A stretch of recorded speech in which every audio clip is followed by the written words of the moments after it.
One quiet evening, Mr. Thomas, 73 years old, sat alone in his small room, just like he had so many nights before. He did something he had done for decades, a private, silent habit. Sometimes it was to release tension, other times just to remind himself that he was still alive. But that night, something felt different. That night, he didn't just lose control, he lost a part of himself, a part he would never fully reclaim. And what breaks my heart the most is this. It wasn't the act of masturbation that harmed him.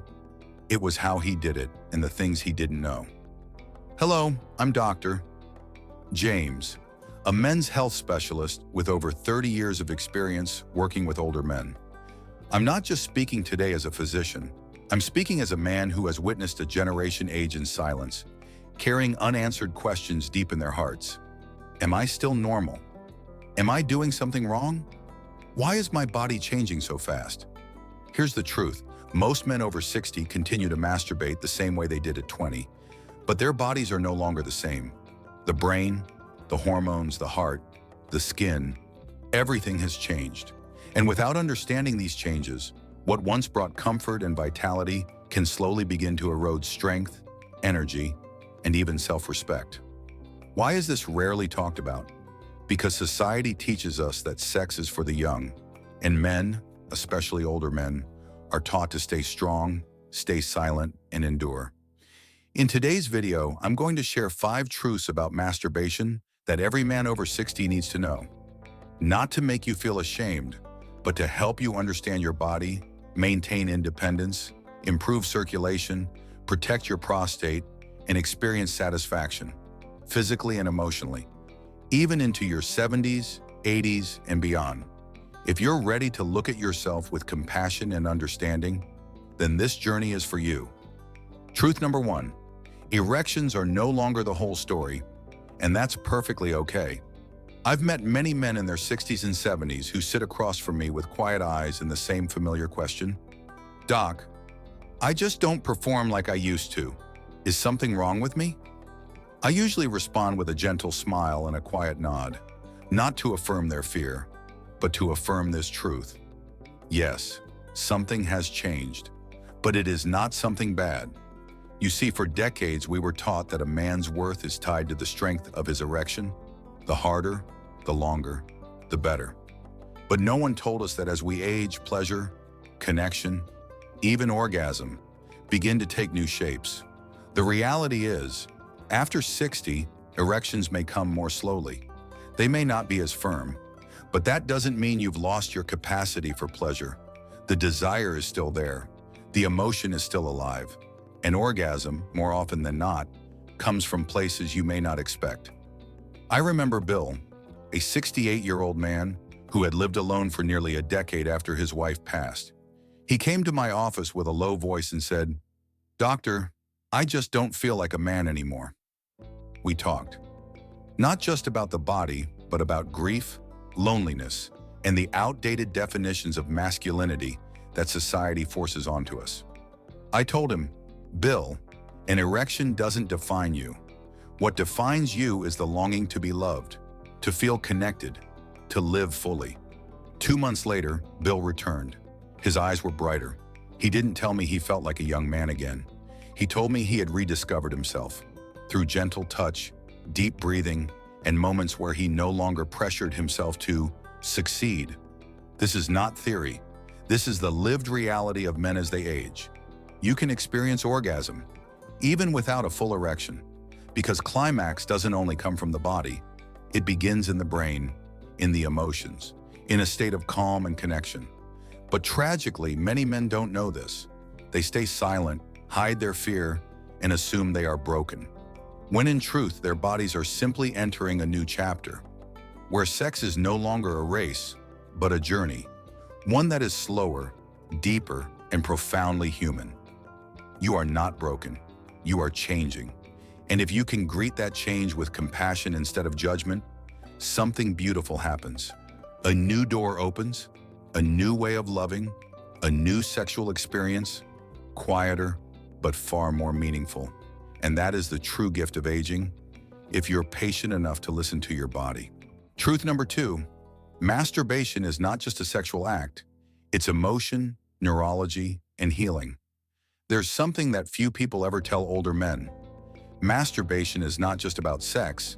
It touches the deepest layers of emotion, of memory, and sometimes of silent wounds buried within. I once met Howard, a 76-year-old retired soldier who had been widowed for nearly 15 years. He said, "I don't even know why I do it anymore, Doc. I don't really feel much. It helps me fall asleep." I looked at him for a long moment and asked quietly, "Do you ever cry when it happens?" He didn't answer. He just turned away and slowly nodded. You see, after decades of working with older men, I've come to understand something clearly. Masturbation is no longer merely a sexual action. It becomes a way to soothe emotions, to find calm, to hold on to something when life becomes too quiet, too empty. Some men do it to ease insomnia. Some do it after a stressful day as a mental reset button. Some do it simply because they need to feel they still exist, and there is nothing wrong with that. But the danger comes when you no longer know why you're doing it. When your hand repeats old motions, but your mind is somewhere else entirely. You're not really touching yourself. You're just trying to numb something you haven't had the courage to face. Science tells us that after orgasm, the brain releases a cocktail of neurotransmitters: dopamine, oxytocin, serotonin, chemicals that help with better sleep, better mood, even improve memory and optimism. But only when you engage in the act with presence, not on autopilot, not as a way to hide the growing emptiness inside. So I often tell my patients this: don't ask me if masturbation is good or bad. Ask yourself, why are you doing it? To connect or to escape? To love yourself or to silence your sadness? Because when done mindfully, masturbation in older age can become a form of deep meditation, a way to return to your body, to listen to it, to cherish it, even if it's no longer as perfect as it once was. Remember, men are not emotionless. No matter what society taught you, you have feelings. You need comfort. You carry scars from the past that no one else can see. And sometimes a quiet moment of touching yourself with sincerity and kindness can be your way of healing when no one else is there to help you do it. Truth number 3, use it or lose it.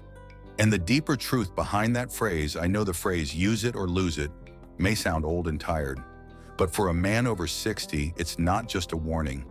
It's a profound reminder of the survival of your body and your self-respect.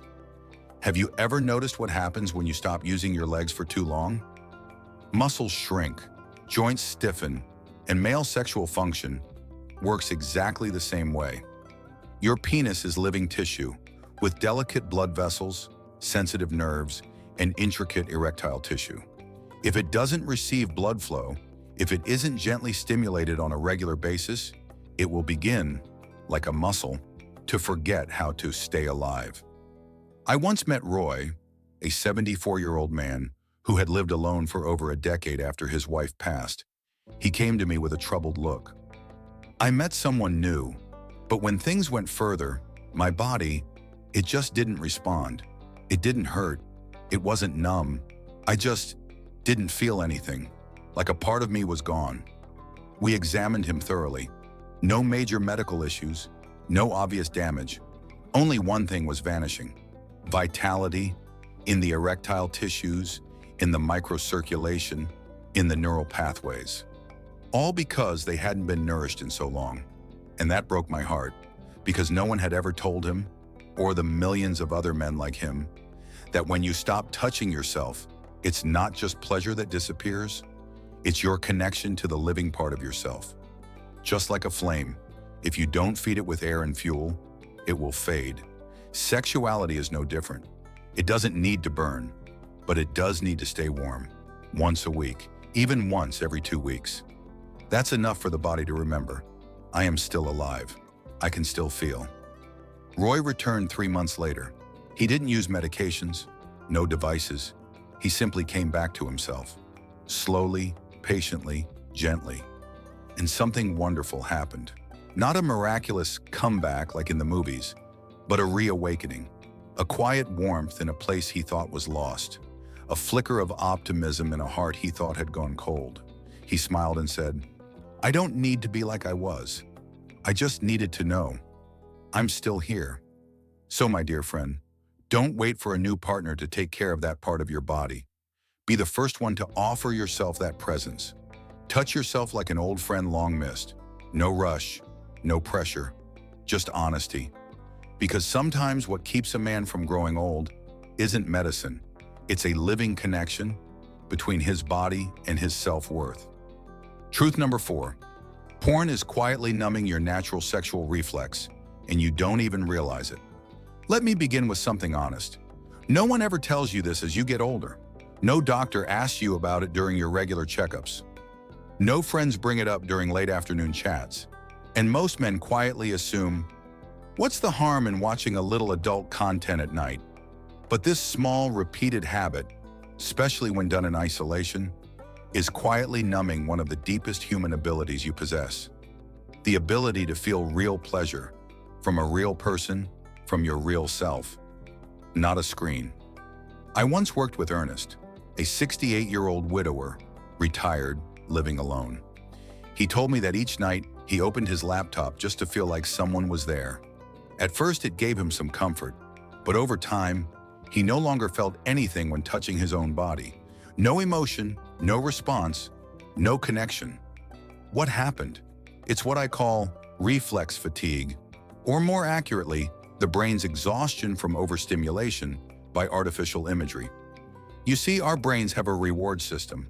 It decides what excites us. But when you repeatedly feed it intense, unrealistic scenes, perfect bodies, exaggerated responses, artificial excitement, your brain begins to desensitize. It's like eating too many sugary foods. Soon, your taste buds can't appreciate the natural sweetness of a real fruit. Your brain stops responding to the real things, like a breath, a touch, or the gaze of someone lying beside you. And here's the more difficult truth. An aging brain isn't as flexible as a younger one. A few months of unhealthy habits can disconnect your sexual nervous system in very real ways. I've seen this in hundreds of men. They're not sick, but they feel like they've lost themselves. No more natural arousal, no more real desire, no more emotional stirring when someone holds their hand. That's why I don't say this to judge. I say it to awaken. To awaken you from the digital illusions, slowly stealing the most honest part of you. To help you see that you deserve real feelings, real moments, a real body, not perfect, but yours. And yes, you can come back.